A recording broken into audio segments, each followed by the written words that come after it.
Dans ces carrefours du savoir du XIVe siècle, plusieurs érudits ont laissé leur marque à Tombouctou à travers leurs écrits. Ces manuscrits sont aussi une preuve de plus que l'Afrique était profondément ancrée dans l'histoire. Produits par des étudiants et dignitaires de l'époque, ils ont été rédigés en arabe, mais aussi dans d'autres langues comme le sonrai, le pulaar, le tamashek ou le haoussa. Abdelkader Maïga est le directeur de l'ONG Savama DCI.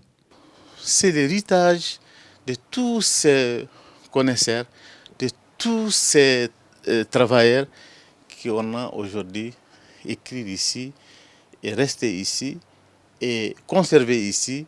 Et maintenant, vraiment, je pense qu'il est temps qu'on commence à exploiter notre richesse écrite pour régler certains de nos problèmes. Vous savez que dans ce pays-là, on avait des empires. Il y avait l'empire de Ghana qui avait combien de siècles? Après, il y avait l'empire de Mali. Après, il y avait l'empire de Songhai. Après, il y a d'autres empires comme l'empire du Masna et d'autres, de Mandingue et d'autres dans ces pays.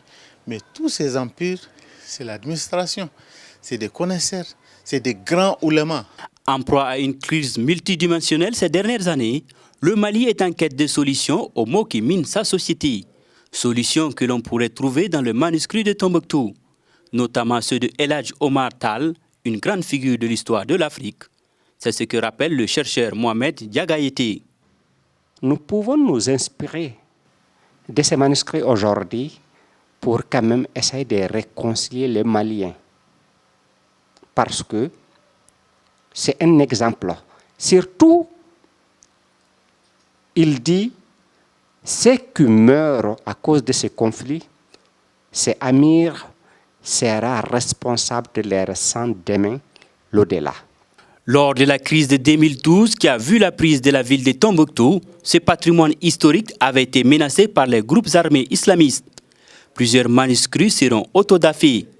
Abdelkader Aïdara parvient alors à sauver plus de 300 000 manuscrits qu'il enverra à Bamako pour la numérisation et la traduction. Aussi, on a dit maintenant, on va commencer à traduire et éditer ces manuscrits pour qu'on sache ce qui est dans ces manuscrits.